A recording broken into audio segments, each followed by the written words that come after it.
Harish, the best academy. Hi everyone, welcome to Harish academy. ఈరోజు current అఫైర్స్లో భాగంగా each and every టాపిక్ని మనము డీటెయిల్గా డిస్కస్ చేసుకుందాం. ఇవాళ మన ఫస్ట్ టాపిక్, తువాలు అనే ఒక దేశము వార్తల్లో నిలిచింది. తువాలు ఐలాండ్ ఇది యాక్చువల్లీ ఒక ద్వీపం అన్నమాట. మొత్తము వాటర్ ఉంటుంది, పసిఫిక్ ఓషియన్లో లొకేట్ అయి ఉన్న ఒక కంట్రీ అని చెప్పవచ్చు. మరి ఇది వార్తల్లో ఉండడానికి కారణము, తువాలు దేశంలో తొలిసారిగా ఏటీఎం సేవలు ప్రారంభమయ్యాయి. తొలిసారిగా ఏటీఎం సేవలు అంటే నగదు బదిలీ చేసుకోవడానికి ఆటోమేటెడ్ టెల్లర్ మెషిన్స్ని వాడతాం కదా, ఆ నగదు బదిలీ చేసుకోవడానికి ఏటీఎం మెషిన్ని తొలిసారిగా తువాలు దేశంలో ప్రారంభించారు. జనరల్గా మనం చూస్తే ఇటీవల ఏటీఎం గురించి డిస్కస్ చేసుకున్నాము. ఇండియాలో తొలిసారిగా రైళ్లల్లో ఏటీఎంని ప్రవేశపెట్టారు. ATM on wheels. ముంబై నుంచి మన్మడ్ మధ్య నడిచే ఒక ఎక్స్ప్రెస్లో బ్యాంక్ ఆఫ్ మహారాష్ట్ర వాళ్ళు దాన్నే పంచవటి ఎక్స్ప్రెస్ అంటారు. ఆ పంచవటి ఎక్స్ప్రెస్లో తొలిసారిగా ఏటీఎంని ప్రవేశపెట్టారు. మరి ఇక్కడ చూస్తే తువాలు దేశంలో, ఇది చిన్న దేశం అనమాట. జస్ట్ అబౌట్ 11,000 పీపుల్ ఉంటారు, సుమారుగా 11,000 మంది అలా ఉంటారు జనాభా, అంతే. ఇక్కడ ఆ ఏటీఎం సేవలు ప్రారంభమవ్వడం అనేది ఒక విశేషమని చెప్పుకోవచ్చు. దీనికి స్వయాన తువాలు ప్రైమ్ మినిస్టర్ కూడా అటెండ్ అయ్యారు ఈ ప్రారంభోత్సవానికి. తువాలు ప్రైమ్ మినిస్టర్ ఫిలెటి టియో అనే ఆయన అటెండ్ అయ్యారు. ఇక తువాలు విషయానికి వస్తే, మనము ఎన్వైర్న్మెంట్ పర్స్పెక్టివ్లో అలానే ఎకానమీ పర్స్పెక్టివ్లో కూడా కొద్దిగా ప్రాముఖ్యత ఉందన్నమాట.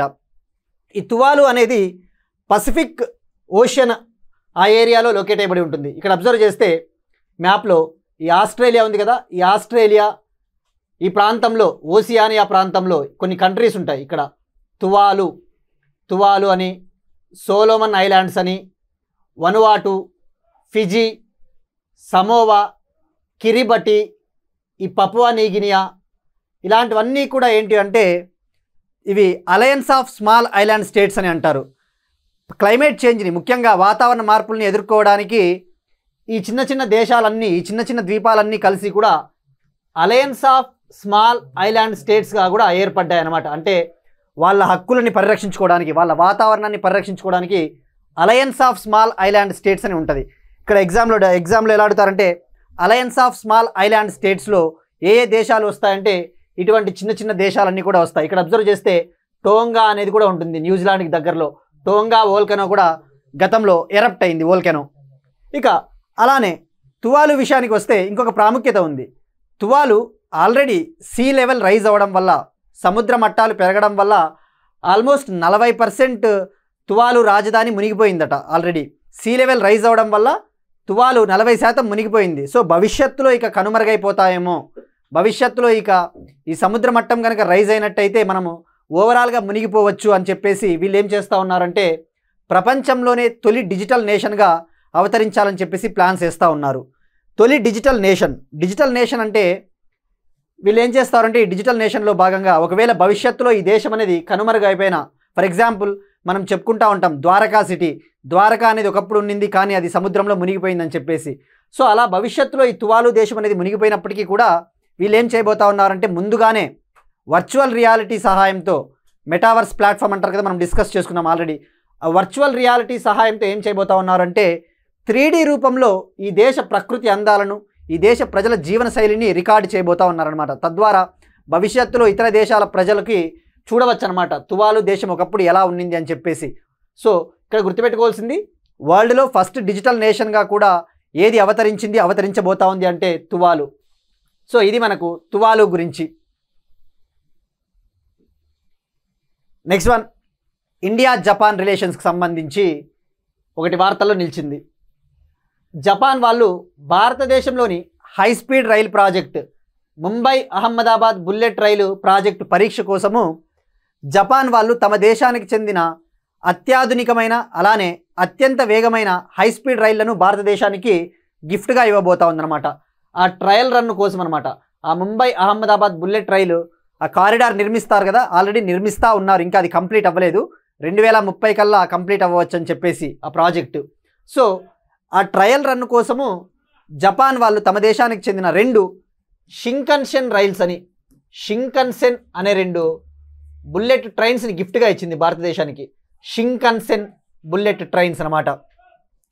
సో ఇక్కడ మనం ఫోకస్ చేయాల్సింది షింకన్సెన్ ట్రైన్స్ జపాన్ ఇస్తుంది. ఇవి 2026లో భారతదేశానికి డెలివరీ అవ్వవచ్చని చెప్పేసి అంచనా. ఇక బుల్లెట్ ట్రైన్ విషయానికి వస్తే ఇండియాలో bullet train or high speed train project అంటారన్నమాట. ముంబై అహ్మదాబాద్ ప్రాజెక్టు. ఇది ఇండియాకి జపాన్కి మధ్య 2016లో ఒప్పందం కుదిరింది.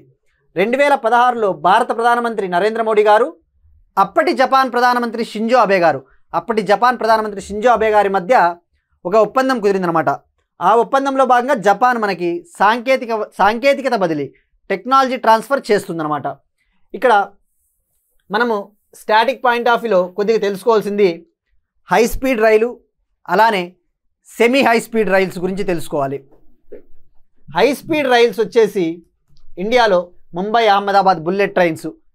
దీని గరిష్ట వేగం వచ్చేసి గంటకు 300 కిలోమీటర్ల వేగంతో దూసుకొని పోతుంది.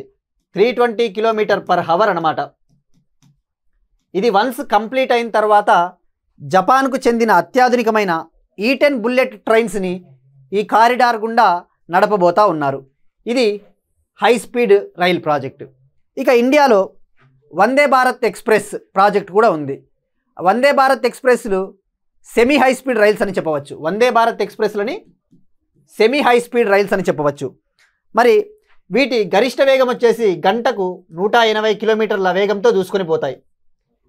ఇక వందే భారత్ విషయానికి వస్తే మనం స్టాటిక్ పాయింట్ ఆఫ్ వ్యూలో తెలుసుకోవాల్సింది భారతదేశంలో తొలి వందే భారత్ ట్రైన్ని ఎప్పుడు స్టార్ట్ చేశారు. భారతదేశంలో తొలి వందే భారత్ ట్రైన్ని 2019 సంవత్సరంలో ఫిబ్రవరి 15న ప్రధానమంత్రి నరేంద్ర మోడీ గారు న్యూఢిల్లీ నుంచి వారణాసి జంక్షన్ మధ్య ప్రవేశపెట్టారు. న్యూఢిల్లీ నుంచి వారణాసి జంక్షన్ మధ్య. ఇది డిఫరెన్స్ బిట్వీన్ హై స్పీడ్ రైలు Mumbai Ahmedabad bullet train, Vande Bharat express. ఇక షింజో అబే గారి విషయానికి వస్తే దీనికి ఒక ప్రాముఖ్యత ఉంది. షింజో అబే గారు క్వాడ్ అనే ఐడియాని ప్రపోజ్ చేసిన వాళ్ళు. మనం ఇంటర్నేషనల్ రిలేషన్స్లో చదువుకుంటాం. Quadrilateral security dialogue. India, USA, Australia, Japan, ఈ 4 దేశాల కూటమి అన్నమాట.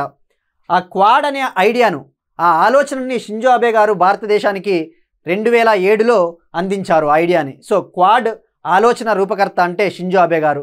ఈయన గతంలో మరణింపబడ్డారు, దారుణంగా హత్యకు కావింపబడ్డారు. ఇక షింజో అబే గారి విషయానికి వస్తే ఈయన భారతదేశం నుంచి పద్మవిభూషణ్ అవార్డును కూడా పొందారు. భారతదేశం నుంచి పద్మవిభూషణ్ అవార్డును పొందిన ఫారినర్ అంటే షింజో అబే అని చెప్పవచ్చు. ఇది ఇండియా జపాన్ సహకారం. నెక్స్ట్ వన్, నేషనల్ ఇష్యూస్కి వస్తే కేరళ ఇండియాలో ఒక రికార్డు సృష్టించింది. భారతదేశంలో తొలిసారిగా లోక్ అదాలత్ సేవలను ఆన్లైన్ మోడ్లో, భారతదేశంలో లోక్ అదాలత్ సేవలను శాశ్వతంగా ఆన్లైన్ మోడ్లో ప్రవేశపెట్టింది. సో తద్వారా భారతదేశంలో తొలి రాష్ట్రంగా అవతరించింది కేరళ. ఇక్కడ మనం తెలుసుకోవాల్సింది లోక్ అదాలత్ అంటే ఏంటి? లోక్ అదాలత్ అనేది న్యాయ సేవలు అందించే ఒక ప్లాట్ఫామ్ అని చెప్పవచ్చు. ఆల్టర్నేట్ డిస్ప్యూట్ రెజల్యూషన్ మెకానిజంలో భాగంగా లోక్ అదాలత్ ఏం చేస్తుంది అంటే ప్రజలకు త్వరితగతిన తక్కువ ఖర్చుతో అందరికీ న్యాయం చేకూరుస్తుందన్నమాట లోక్ అదాలత్.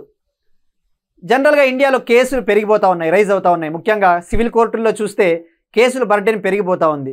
మరి లోక్ అదాలత్ ఇక్కడ ఏం చేస్తుంది అంటే ఈ కేసుల పని భారాన్ని తగ్గించడానికి కోర్టులపైన, అలానే ఏవైనా కేసులు పెండింగ్ ఉంటే ఇవి పరిష్కరిస్తుందన్నమాట. ఒక విధంగా చెప్పాలంటే ఇది ఇన్ఫార్మల్ అని చెప్పవచ్చు. Informal, voluntary. ఇందులో భాగంగా ఏం చేస్తారు అంటే ప్రజలు కన్సెన్సస్ అనగా ఆమోదయోగ్యంతో కేసులు పరిష్కరింపబడతాయి. భారతదేశంలో లోక్ అదాలత్ సేవలు 1987లో లీగల్ సర్వీసెస్ అథారిటీ యాక్ట్ కింద ఏర్పాటైంది. లీగల్ సర్వీసెస్ అథారిటీ యాక్ట్ అని ఒకటి ఉంటుంది. లీగల్ సర్వీసెస్ అథారిటీ యాక్ట్ 1987 దీని కింద ఏర్పాటైంది. మనకి నల్సా అని వింటూ ఉంటాం. National legal services authority NALSA, అది లోక్ అదాలత్లో భాగం అన్నమాట. ఇది లోక్ అదాలత్ గురించి. మరి లోక్ అదాలత్ ఇచ్చే నిర్ణయాలు ఎలా ఉంటాయంటే ఫైనల్ అన్నమాట. అంటే ఇక అదొక తీర్పు ఇచ్చిందంటే అదే ఇక తుది తీర్పు, అప్పీల్ చేసుకోవడానికి కూడా ఉండదన్నమాట. సో విధంగా చెప్పాలంటే సివిల్ కోర్టుకి ఏ అధికారాలు ఉంటాయో లోక్ అదాలత్కు కూడా అవే అధికారాలు ఉంటాయి. ఇది లోక్ అదాలత్కు సంబంధించి. అలానే లోక్ అదాలత్సే కాకుండా భారతదేశంలో గ్రామ న్యాయాలయాలు కూడా ఉన్నాయి. 2008 చట్టం గ్రామ న్యాయాలయ యాక్ట్ 2008 కింద గ్రామ న్యాయాలయాలు ఏర్పాటయ్యాయి. ఇది లోక్ అదాలత్స్ గురించి. Next one state specific. Telangana ప్రభుత్వము పెట్టుబడులను ఆకర్షించడానికి తెలంగాణ చీఫ్ మినిస్టరు జపాన్ పర్యటనకు వెళ్ళారు. అక్కడ పర్యటనలో భాగంగా తెలంగాణ ప్రభుత్వము జపాన్తో సుమారుగా 11,062 కోట్ల విలువైన పెట్టుబడులను కుదుర్చుకునింది. ఇందులో భాగంగా 2 పెట్టుబడులు కీలకమైనవి. ఒకటి, తెలంగాణలో జపాన్లోని టోక్యో హెడ్ క్వార్టర్స్గా ఉన్న ప్రముఖ ఐటీ కంపెనీ ఎన్టీటీ డేటా, అలానే మరియు నెయిసా అనే ఒక సంస్థ, జపాన్కు చెందిన నెయిసా అనే సంస్థ ఒక ఏఐ డేటా సెంటర్ని తెలంగాణలో ఏర్పాటు చేయబోతా ఉన్నది. ముఖ్యంగా హైదరాబాద్లో AI data centre, artificial intelligence data సెంటర్ని ఏర్పాటు చేయబోతా ఉంది. అది 10,500 కోట్ల పెట్టుబడితో ఏర్పాటు చేయబోతా ఉంది ఎన్టీటీ డేటా. అలానే దీని కెపాసిటీ వచ్చేసి 400 మెగావాట్లు. ఆ డేటా సెంటర్ కెపాసిటీ 400 మెగావాట్లు. అలానే ఈ 11,062 కోట్లలో భాగంగానే హైదరాబాద్లోని రుద్రారం అనే ఏరియాలో జపాన్కు చెందిన తొషిబా కంపెనీ పవర్ సెక్టార్లో, తెలంగాణలోని పవర్ సెక్టార్లో కూడా పెట్టుబడులు పెట్టబోతా ఉంది. దాని విలువ వచ్చేసి సుమారుగా 562 కోట్లు. ఇది ఓవరాల్గా మనకి ఈ 11,062 కోట్ల విలువైన పెట్టుబడికి సంబంధించిన ఇన్ఫర్మేషన్. నెక్స్ట్ వన్ ఆంధ్రప్రదేశ్కి సంబంధించి స్వచ్ఛ ఆంధ్ర వార్తల్లో నిలిచింది. స్వచ్ఛ ఆంధ్ర పేరులోనే ఉంది. స్వచ్ఛ ఆంధ్ర అంటే క్లీన్ ఆంధ్రప్రదేశ్. స్వచ్ఛ భారత్ మిషన్ లక్ష్యాలకు అనుగుణంగా ఆంధ్రప్రదేశ్ ప్రభుత్వము స్వచ్ఛాంధ్ర అనే ఒక ప్రోగ్రామ్ని స్టార్ట్ చేసిందనమాట. ఈ స్వచ్ఛాంధ్ర ప్రోగ్రాంలో భాగంగా ఏం చేస్తారంటే ప్రతి నెల 3వ శనివారం, ఎవ్రీ మంత్ 3rd సాటర్డే ఒక ప్రోగ్రామ్ని, ఒక డ్రైవ్ని కండక్ట్ చేస్తారన్నమాట రాష్ట్రమంతటా. ఇందులో అధికారులు కావచ్చు, అలానే ఎమ్మెల్యేలు, ప్రజాప్రతినిధులు అందరూ కూడా పాల్గొంటారు. ప్రజలకి అవగాహన కల్పిస్తారు. అలానే స్వచ్ఛ కార్యక్రమాల్లో కూడా పాలు పంచుకుంటారు. ఇక్కడ మనం ఫోకస్ చేయాల్సింది ఇది ఎవ్రీ మంత్ సెలబ్రేట్ చేసుకుంటారు. ఇది 2025 జనవరిలో లాంచ్ చేశారు. మరి ఈ నెల వచ్చేసి థీమ్ వచ్చేసి ఈ ప్రోగ్రాంలో భాగంగా ప్రతి నెల ఒక థీమ్ని సెలెక్ట్ చేసుకుంటారు. ఎవ్రీ మంత్ ఒక సపరేట్ థీమ్ అనమాట. ఈ మంత్ వచ్చేసి థీమ్ ఏప్రిల్ నెలకు గాను ఎలక్ట్రానిక్ వేస్ట్ని ట్యాకిల్ చేయడం కోసం ఒక థీమ్ తీసుకున్నారు. ఈ చెక్ అనే ఒక థీమ్, ఈ చెక్ అనే ఒక అంశంలో భాగంగా, అంటే ఎలక్ట్రానిక్ వ్యర్థాలని ఎప్పటికప్పుడు పర్యవేక్షించాలి అనే అంశంలో భాగంగా ఒక థీమ్ వచ్చేసి ఈ వ్యర్థాల సేకరణ, వాటిని సురక్షిత పద్ధతుల్లో రీసైక్లింగ్ చేయడం. ఈ వ్యర్థాల సేకరణ, వాటిని సురక్షిత పద్ధతుల్లో రీసైక్లింగ్ చేయడం అనగా ఈ waste collection and recycling of ఈ వేస్ట్ ఇన్ సస్టైనబుల్ మేనర్ అనేది థీమ్ అనమాట. ఇంకా అలానే ఈరోజు ఆంధ్రప్రదేశ్లోని వివిధ పట్టణాలలో ఈ వేస్ట్ని కలెక్ట్ చేసుకోవడం కోసము 222 ఈ వేస్ట్ సెంటర్లను కూడా అందుబాటులోకి రాబోతా ఉన్నాయి. ఇవాటి నుంచి 222 ఎలక్ట్రానిక్ వేస్ట్ కలెక్షన్ సెంటర్స్ అందుబాటులోకి రానున్నాయి ఆంధ్రాలో. మరి ఇందులో భాగంగా ఏం చేస్తారంటే ఎవరైతే ఈ వేస్ట్ వాళ్ళ దగ్గర ఉందో, ఫర్ ఎగ్జాంపుల్ ఈ వేస్ట్ అంటే ఏమొస్తాయి, డిస్కార్డెడ్ కంప్యూటర్ వేస్ట్ అనగా మనం వాడి పాడేసిన కంప్యూటర్లు, లేదంటే వాడి పడేసిన మొబైల్స్, ఛార్జర్లు, ఇవన్నీ మనం కనుక ఈ సెంటర్లకు పోయి ఇచ్చినట్టయితే వాళ్ళు మనకి ఎంతో కొంత నగదుని, డబ్బుని ఇవ్వడం జరుగుతుంది. సో ఇక్కడ ఫోకస్ చేయాల్సింది ఈ నెల థీము ఎన్ని ఈ వేస్ట్ రీసైక్లింగ్ సెంటర్స్. ఇది సర్క్యులర్ ఎకానమీని ప్రోత్సహించడం అనమాట. రెడ్యూస్, రీయూజ్, రీసైక్లింగ్, సర్క్యులర్ ఎకానమీని ప్రోత్సహించడానికి. నెక్స్ట్ వన్ ఎకానమీకి సంబంధించి EPFO 3.0 employees provident fund organization. Employees provident fund organization 3.0 వర్షన్ను అందుబాటులోకి రాబోతా ఉందంట. ఈ ఈపీఎఫ్ఓ లబ్ధిదారుల కోసము రాబోయే మే, జూన్ నెలల్లో employees provident fund organization 3.0 version రాబోతా ఉంది. ఫస్ట్ ఆఫ్ ఆల్ ఈపీఎఫ్ఓ అంటే ఏంటి? ఎంప్లాయీస్ ప్రొవిడెంట్ ఫండ్ ఆర్గనైజేషన్ అనేది ఒక సేవింగ్స్ స్కీమ్ అని చెప్పవచ్చు. జనరల్గా ముఖ్యంగా ప్రైవేట్ ఎంప్లాయీస్ ఏం చేస్తారంటే వాళ్ళకు వచ్చిన శాలరీలో తమ శాలరీలో కొంత భాగాన్ని ఈ ఆర్గనైజేషన్లో సేవ్ చేసుకుంటారు. వాళ్ళకి ఆ సేవింగ్స్ పైన వడ్డీలు వస్తాయి. అలానే వాళ్ళకి రిటైర్మెంట్ అయిన తర్వాత ఆ సేవింగ్స్ని విత్డ్రా చేసుకోవచ్చు అనమాట. ముఖ్యంగా ఇందులో ప్రైవేట్ ఎంప్లాయీస్ భాగమవుతారు.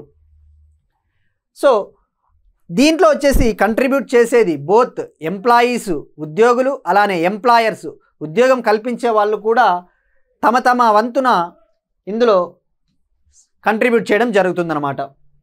ఇక్కడ ఇప్పుడు ఈపీఎఫ్ఓ 3.0 వర్షన్లో భాగంగా ఏం చేయబోతా ఉన్నారంటే సేవలన్నీ కూడా ఇక డిజిటల్ రూపంలో అందబోతూ ఉన్నాయి. ముఖ్యంగా జనరల్గా ఈపీఎఫ్ఓ లబ్ధిదారులు వచ్చేసి ఇప్పటివరకు సుమారుగా 9 కోట్ల మంది లబ్ధిదారులు ఉన్నారట. 9 కోట్ల మంది లబ్ధిదారులు ఉన్నారు. సో వీళ్ళకి జనరల్గా ఏవైనా సమస్యలు అరైజ్ అయినప్పుడు, నగదు బదిలీకి సంబంధించి సమస్యలు ఏవైనా అరైజ్ అయినా, మనీ క్లెయిమ్స్కి సంబంధించి ఏమైనా సమస్యలు ఎదురైనా ఇక నుంచి అవన్నీ కూడా ఆన్లైన్లోనే పరిష్కారం అవుతాయన్నమాట. ఇక నుంచి వీళ్ళు ఈపీఎఫ్ఓలో కంట్రిబ్యూట్ చేస్తూ ఉన్న వాళ్ళు కూడా ఈపీఎఫ్ఓ ఫండ్ నుంచి, ఈపీఎఫ్ఓ అకౌంట్స్ నుంచి ఏటీఎంల ద్వారా డబ్బుని డ్రా చేసుకోవచ్చట. అలానే వాళ్ళిక ఫిజికల్గా ఫామ్స్ని ఫిల్ చేయాల్సిన అవసరం ఉండదు. ఏదైనా కూడా ఆన్లైన్లో ఫిల్ చేయొచ్చు ఫామ్స్ని. అలానే ఇక నుంచి ఏదైనా అవసరాల కోసము ఈపీఎఫ్ఓ కార్యాలయాల చుట్టూ తిరగాల్సిన అవసరం లేదు అని చెప్పేసి ministry of labour and employment ప్రకటించింది. ఇక్కడ ఫోకస్ చేయాల్సింది ఈపీఎఫ్ఓ అనేది ప్రొవిడెంట్ ఫండ్ పెన్షన్ స్కీమ్ అనమాట. ఇది మినిస్ట్రీ ఆఫ్ లేబర్ కింద ఉంటుంది. మినిస్ట్రీ ఆఫ్ లేబర్, కార్మిక మంత్రిత్వ శాఖ కింద మినిస్ట్రీ ఆఫ్ లేబర్. ఇక ఈపీఎఫ్ఓ నిధుల విషయానికి వస్తే 9 కోట్ల మంది లబ్ధిదారులు ఉంటే సుమారుగా ఈపీఎఫ్ఓ దగ్గర 27 లక్షల కోట్ల నిధులు ఉన్నాయట. ఈపీఎఫ్ఓ దగ్గర సుమారుగా యాజ్ ఆఫ్ నౌ 27 లక్షల కోట్ల నిధులు ఉన్నాయి. వాటిపైన ఈపీఎఫ్ఓ ఆర్గనైజేషను 8.25% వడ్డీ చెల్లిస్తూ ఉంది. 8.25% వడ్డీ. ఇటువంటివి ఎకానమీలో జనరల్గా చదివేటప్పుడు ట్రెండ్స్, మనం ఇది కరెంట్ అఫైర్ అయినప్పటికీ ఎకానమీలో మనకి అప్డేట్స్ ఎప్పటికప్పుడు ఐడియా ఉండాలి. ఈపీఎఫ్ఓ 3.0 అని చెప్పేసి అటువంటివి. అలానే ఎక్స్పోర్ట్స్, ఇంపోర్ట్స్, ఆ ట్రెండ్స్ అనేది తప్పకుండా ఐడియా ఉండాలి. నెక్స్ట్ వన్ అగైన్ భారతదేశపు మ్యానుఫ్యాక్చరింగ్ సెక్టార్కి సంబంధించి, భారతదేశపు తయారీ రంగకు సంబంధించి, ఆ తయారీ రంగానికి సంబంధించి ఎలక్ట్రానిక్స్ ఇండస్ట్రీకి సంబంధించి ఒక కరెంట్ అఫైర్.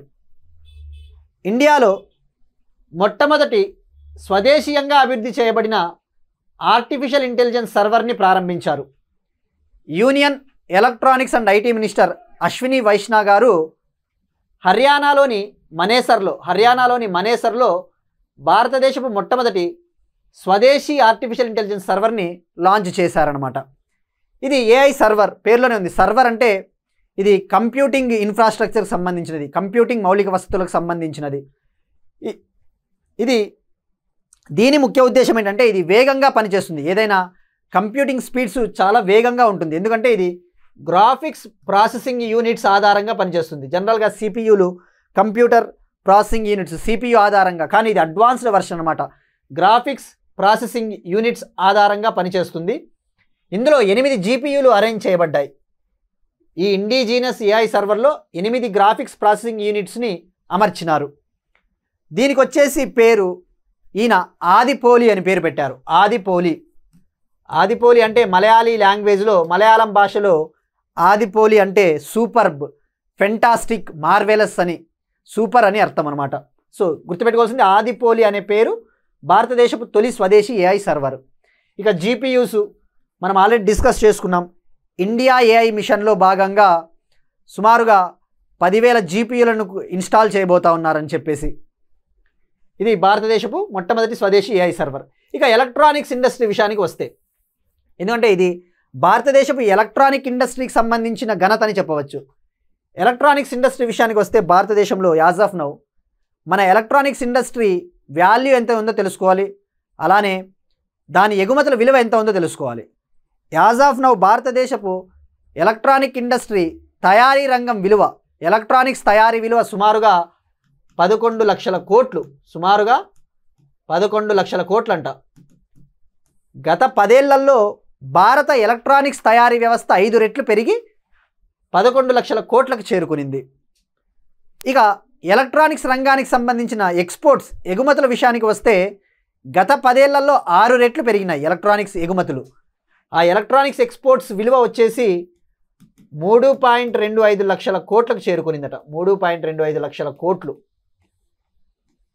అలానే ఎలక్ట్రానిక్స్ ఇండస్ట్రీలో ఓవరాల్గా అంటే మొత్తం ఓవరాల్గా ఎలక్ట్రానిక్స్ సప్లై చైన్ కావచ్చు, అవన్నీ ఓవరాల్గా ఇప్పటివరకు దాదాపుగా సుమారుగా 25 లక్షల మందికి ఉపాధి అవకాశాలు, ఎంప్లాయ్మెంట్ ఆపర్చునిటీస్ కూడా కల్పించబడ్డాయని చెప్పేసి electronics and IT minister Ashwini Vaishnaw గారు ప్రకటించారు.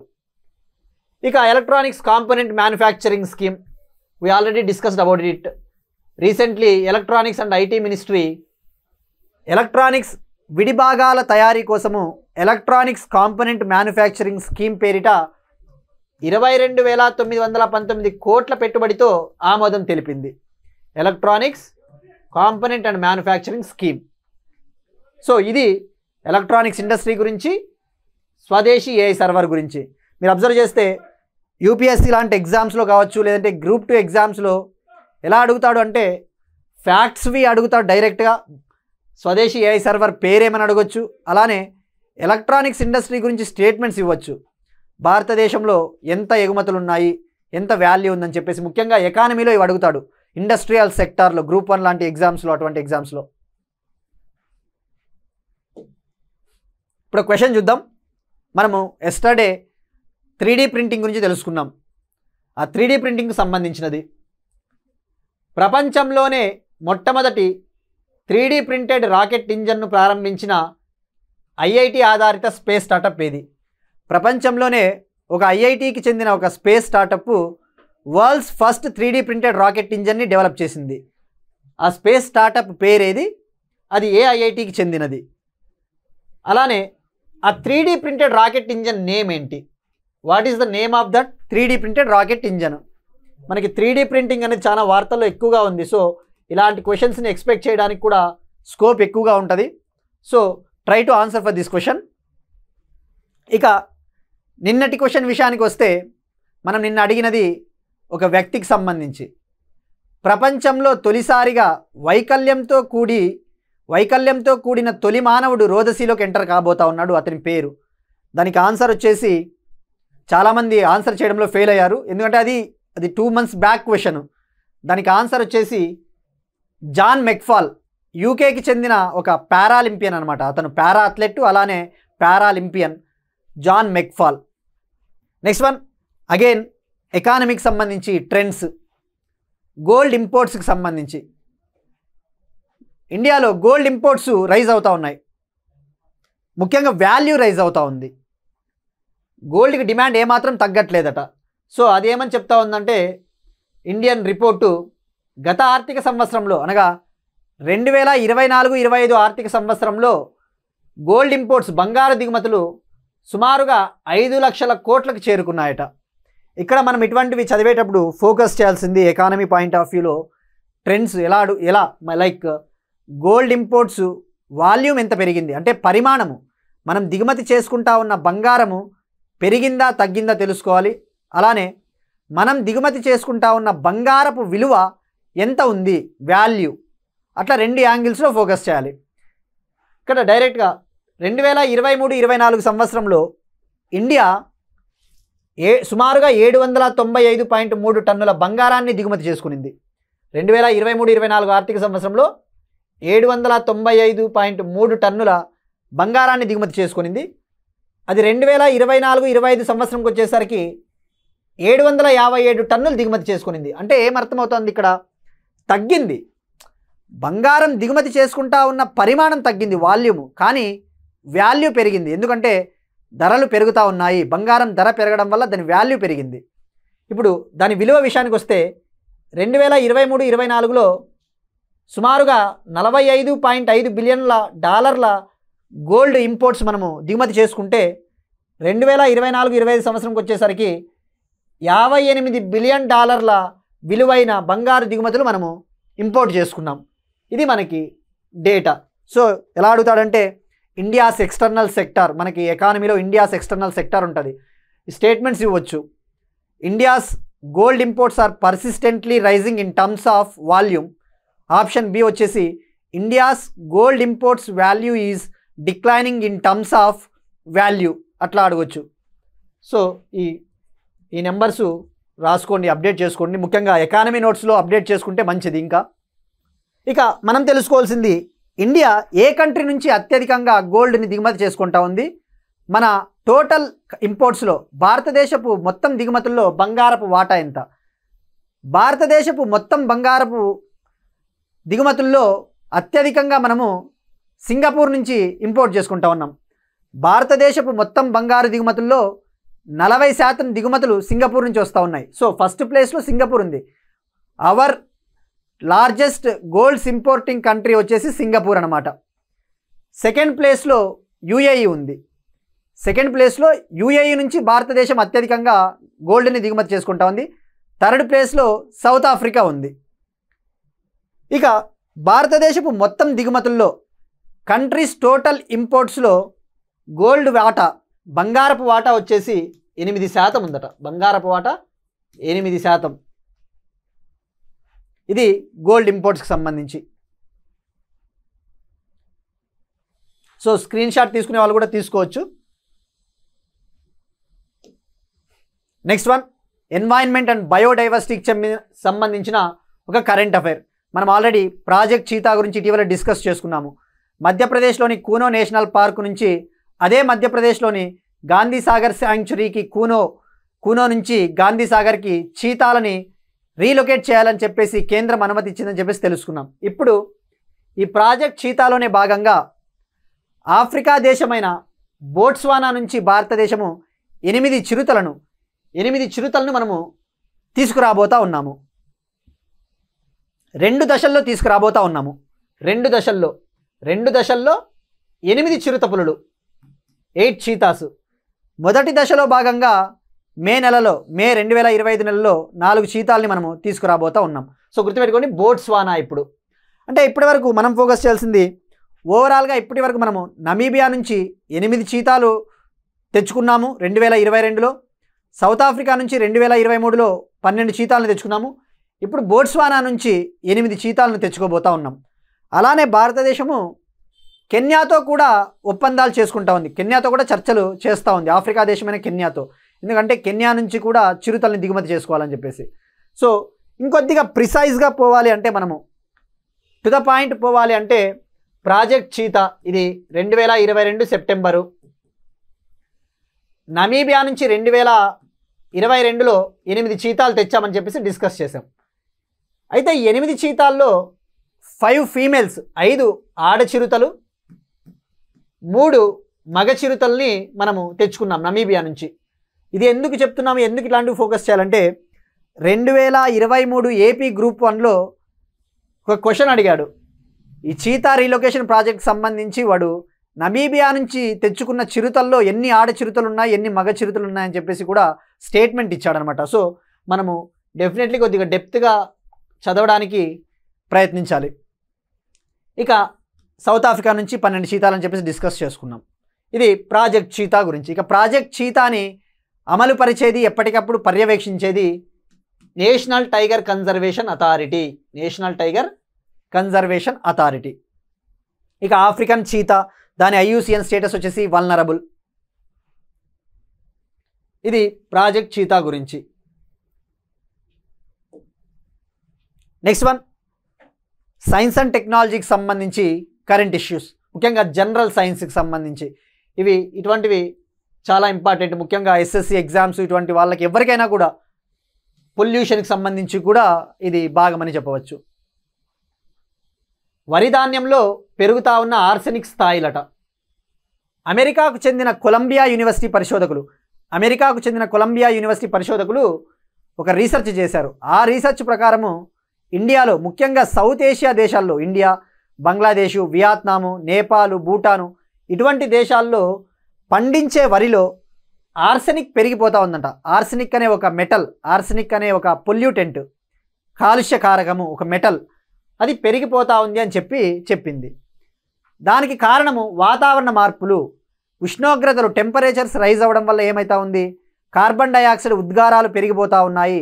తద్వారా భూమిలోను మరియు నీటిలోను మార్పులు వస్తూ ఉన్నాయి.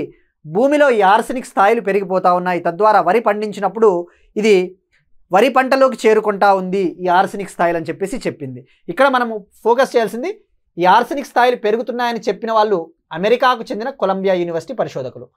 వాళ్ళు లాన్సెట్ ప్లానటరీ హెల్త్ జర్నల్లో ఈ వివరాలు వెల్లడించారు. ఇక్కడ మనం ఇంకోటి ఫోకస్ చేయాల్సింది ఆర్సెనిక్ పెరగడం వల్ల ఏమవుతుంది.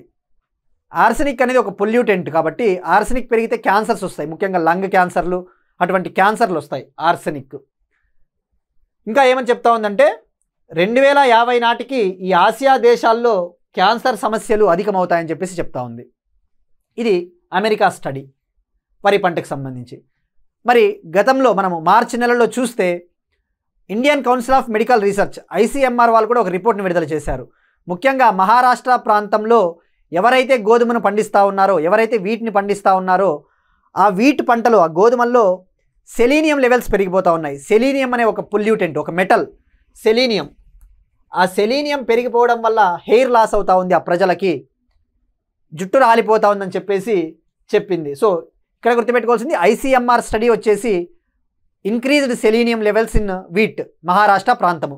దీనివల్ల సెలినోసిస్ అనే వ్యాధి వస్తూ ఉందంట. సెలినోసిస్, దాన్నే సెలినోసిస్ అంటారు. ఇప్పుడు జనరల్గా సిలికోసిస్ అనే ఒక టర్మ్ ఉంటుంది. ముఖ్యంగా గ్రానైట్ ప్రాంతాల్లో ఎవరైతే క్వారీ కార్మికులు ఉంటారో అక్కడి గాలి కాలుష్యానికి ఆ సిలికా అనేది వాళ్ళ లంగ్స్లోకి పోవడం వల్ల సిలికోసిస్ అనే వ్యాధి వస్తుంది. అలానే సెలినోసిస్. ఇది ఐసీఎంఆర్ స్టడీ అనమాట వీటికి సంబంధించి. సో ఇట్లా మనకి ఫోకస్ చేయాలి ఈ పొల్యూటెంట్స్కి సంబంధించి వ్యాధులు ఏమైనా ఉన్నాయా అనేసి. నెక్స్ట్ వన్ అగైన్ అమెరికాకు చెందిన ఒక సంస్థ లెడ్ సేఫ్ మామా. అమెరికాకు చెందిన లెడ్ సేఫ్ మామా అనే ఒక సంస్థ ఒక ఫైండింగ్ కనిపెట్టింది.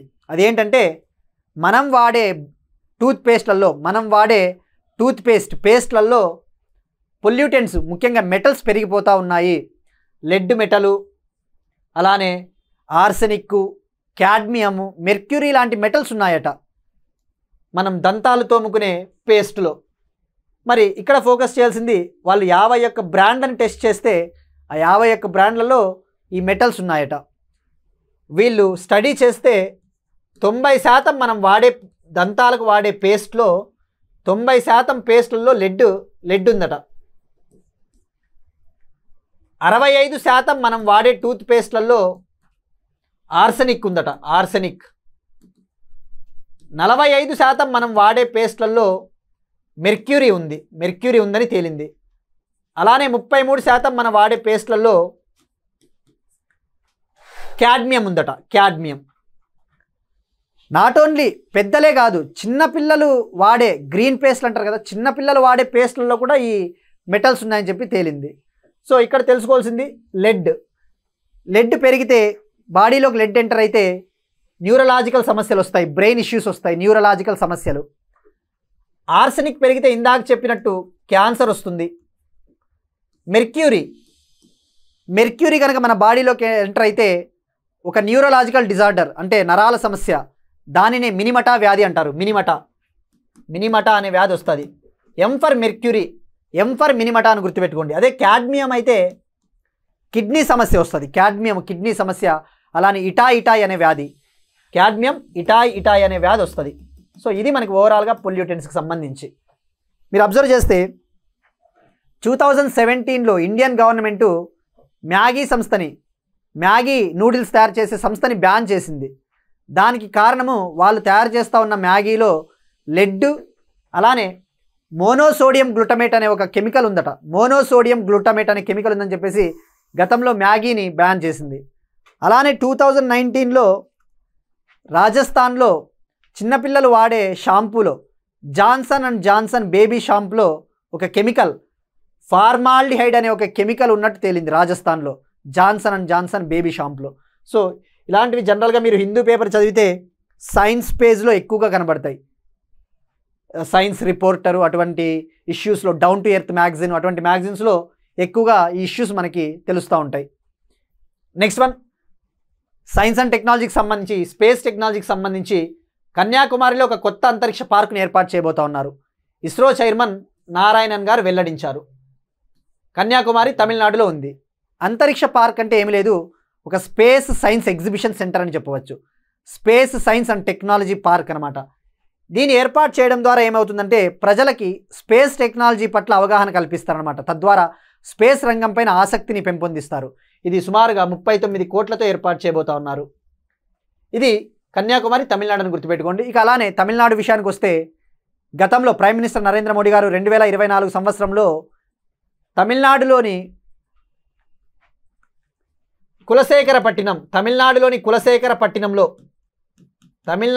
కులశేఖరపట్టినం అనే ప్రాంతంలో భారతదేశపు 2వ స్పేస్ పోర్ట్కి ఫౌండేషన్ స్టోన్ వేశారనమాట. భారతదేశపు 2వ స్పేస్ పోర్ట్ కులశేఖరపట్టినంలో పునాది రాయి వేశారు. స్పేస్ పోర్ట్ అంటే ఏంటి? మనకు ఆల్రెడీ భారతదేశంలో నెల్లూరు జిల్లాలో, ఆంధ్రప్రదేశ్లోని నెల్లూరు జిల్లాలో షార్ ఉంది, శ్రీహరికోట, సతీష్ ధావన్ స్పేస్ సెంటర్, అక్కడ నుంచి రాకెట్లు లాంచ్ చేస్తారు. అది భారతదేశపు తొలి స్పేస్ పోర్టు. ఇప్పుడు 2వ స్పేస్ పోర్టుని తమిళనాడులోని కులశేఖరపట్టినం, తూత్తుకుడి జిల్లాలో ఏర్పాటు చేయబోతా ఉన్నారు. సో ఇది తమిళనాడు మనకి చాలా ఇంపార్టెంట్ స్పేస్ టెక్నాలజీకి సంబంధించి. ఇది 2027 కల్లా కంప్లీట్ అవ్వచ్చని ప్లాను. భారతదేశపు 2వ స్పేస్ పోర్టు 2027 కల్లా ఏర్పాటు అవుతుందట. నెక్స్ట్ వన్, యాక్సియం 4 మిషన్లో భాగంగా ఇంటర్నేషనల్ స్పేస్ స్టేషన్కు వాటర్ బేర్లను పంపనున్న ఇస్రో. Axiom 4 mission. ఫస్ట్ ఈ యాక్సియం 4 మిషన్ ఏంటి? ఈ యాక్సియం 4 మిషన్ అనేది ఒక స్పేస్ మిషన్. ఈ మిషన్లో భాగంగా 4 ఆస్ట్రోనాట్లు అంతర్జాతీయ అంతరిక్ష కేంద్రానికి వెళ్ళబోతూ ఉన్నారు. అక్కడ వాళ్ళు వెళ్ళేసి సుమారుగా 2 వారాల పాటు అంతర్జాతీయ అంతరిక్ష కేంద్రం ఇంటర్నేషనల్ స్పేస్ స్టేషన్లో ఉండబోతూ ఉన్నారన్నమాట. సో ఇప్పుడు ఈ మిషన్లో భాగంగా ఇస్రో ఒక వాటర్ బేర్ అంటే దీన్నే టార్డిగ్రేడ్ అంటారు. అంటే ఇది ఒక నీటిలో నివసించే మైక్రో ఆర్గానిజం అనమాట. దీని లెంగ్త్ జస్ట్ 0.3 మిల్లీమీటర్ నుంచి 0.5 మిల్లీమీటర్ ఉంటుంది దీని పొడవు. ఇది ఒక సూక్ష్మజీవి, మైక్రోస్కోప్ ఉంటే తప్ప దీన్ని మనం చూడలేము. దీనికి 8 కాళ్ళు ఉంటాయి, 8 కాళ్ళు. అయితే ఇప్పుడు దీన్ని ఎందుకు పంపుతా ఉన్నారు అంటే దీన్నే వాటర్ బేరు లేదా టార్డిగ్రేడ్ అంటారు. దీన్ని పంపడం ద్వారా ఏమవుతుందంటే ఇది జనరల్గా ఎటువంటి వాతావరణంలోనైనా బతుకుతుంది. నీళ్ళల్లోనైనా, ఎటువంటి టెంపరేచర్, ఎటువంటి ఉష్ణోగ్రత ఉన్న పర్వతాలు, ఎటువంటి ప్రాంతాల్లోనైనా ఇది సర్వైవ్ అవుతుందన్నమాట. సో ఇప్పుడు దీన్ని పంపడం ద్వారా వీళ్ళు ఏం చేయబోతా ఉన్నారంటే ఇస్రో అక్కడ దీన్ని పునరుత్పత్తి చేస్తారు. దీని డిఎన్ఏని డీకోడ్ చేసి అక్కడ దీన్ని పునరుత్పత్తి చేసి ఐఎస్ఎస్లో దీని శరీరంలో కలిగే మార్పుల్ని అనుసరించి ఆ ఆస్ట్రోనాట్ల కోసము ఒక స్పేస్ సూట్స్ని, ఒక రక్షణ కవచాలని తయారు చేయబోతా ఉన్నారనమాట. ఇది దీని ముఖ్య ఉద్దేశం. సో ఏది పంపుతా ఉన్నారంటే వాటర్ బేర్ ఆర్ టార్డిగ్రేడ్ అంటారు దీన్నే. ఇక అలానే యాక్సియం 4 మిషన్కి సంబంధించి మనం తెలుసుకోవాల్సింది 4 వెళ్తా ఉన్నారు. ఇందులో భాగంగా ఇండియాకు చెందిన శుభాంశు శుక్లా, అలానే అమెరికాకు చెందిన పెగ్గీ విట్సన్ అనే ఒక మహిళ, అలానే పోలాండ్కు చెందిన విఎన్ఎస్కి అనే ఆయన, అలానే హంగరీకి చెందిన టిబోర్ కాపు అనే ఒక ఆయన, 4 వెళ్తా ఉన్నారు. ఒక విధంగా చెప్పాలంటే ఇది ఇస్రో మరియు యూరోపియన్ స్పేస్ ఏజెన్సీ, అలానే అమెరికాకు చెందిన యాక్సియం సంస్థ, అలానే స్పేస్ ఎక్స్ సంస్థ మధ్య ఇది ఒక సహకారంతో కూడిన ఒక మిషన్ అని చెప్పవచ్చు. ఇది complete details about Axiom 4 mission. Next one, China మరో ఘనత సాధించింది. ఏప్రిల్ 19th ప్రపంచంలోనే తొలిసారిగా మానవులు రోబోల మధ్య ఒక మారథాన్ రేసును నిర్వహించింది. చైనా హాఫ్ మారథాన్ రేస్ని నిర్వహించింది. అంటే ఈ రేస్లో భాగంగా చైనా 21 హ్యూమనాయిడ్ రోబోట్లని 21 కిలోమీటర్ల ట్రాక్ పైన వాక్ చేయించిందనమాట. మారథాన్ అంటే ఏంటి? జనరల్గా ఒక ట్రాక్ ఉంటుంది, రన్నింగ్ ట్రాక్ పైన అది నడుచుకుంటూ వెళ్తారు. ఈ 21 హ్యూమనాయిడ్ రోబోట్లు మరియు కొంతమంది మనుషులు ఈ మారథాన్ రేస్లో పాల్గొన్నారు. ఈ రేసు బీజింగ్లో జరిగింది, చైనాలోని బీజింగ్లో. అయితే ఇక్కడ తెలుసుకోవాల్సింది, ఈ హ్యూమనాయిడ్ రోబోట్స్ అనేవి వీటికి వీల్స్ లేవు. కంప్లీట్గా మనిషి ఎట్లా ఉంటాడో మనిషి మాదిరే దీనికి లెగ్స్ ఉంటాయి, వీల్స్తో నడిచే రోబోట్లు కాదు. 21 హ్యూమనాయిడ్ రోబోట్లు పాల్గొన్నాయన్నమాట.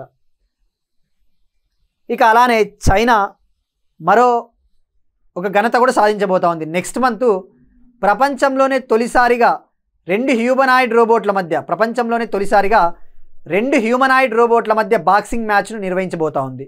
దాన్ని లైవ్ స్ట్రీమింగ్ కూడా చేయాలని చెప్పేసి చైనాకు చెందిన యూనిట్రీ అనే ఒక రోబోటిక్ కంపెనీ భావిస్తూ ఉంది. సో ఇక్కడ గుర్తుపెట్టుకోవాల్సింది, చైనా అంటే ప్రపంచంలోనే మొట్టమొదటి మానవులు రోబోల మధ్య హాఫ్ మారథాన్ రేస్ అయిన చైనా, అలానే ప్రపంచంలోనే మొట్టమొదటి రోబోల మధ్య బాక్సింగ్ మ్యాచ్ అన్న China. Next one, UNESCO's memory of the world register. UNESCO's memory of the world register మనం నిన్న డిస్కస్ చేసుకున్నాం. April 18th world heritage day. సాంస్కృతిక వారసత్వ సంపదను కాపాడడానికి, రక్షించడానికి ఒక దినోత్సవాన్ని జరుపుకుంటామని చెప్పేసి నిన్న తెలుసుకున్నాం. April 18th world heritage day.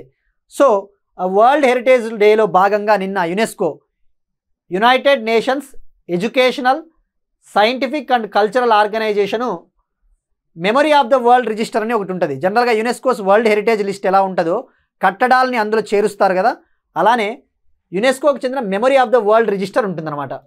ఇందులో ఏం చేస్తారు అంటే ప్రపంచవ్యాప్తంగా అత్యంత ప్రాముఖ్యత కలిగిన డాక్యుమెంట్స్, లైక్ ఏవైనా రాత కాపీలు, బుక్స్ కావచ్చు, లేదంటే ఆడియో ఫార్మాట్స్, లేదంటే వీడియోలు, లేదంటే ఫోటోగ్రాఫ్స్, మ్యాప్స్, అటువంటివన్నీ కూడా వీటిలో స్టోర్ చేస్తారు, భవిష్యత్ తరాల కోసము సంరక్షిస్తారనమాట.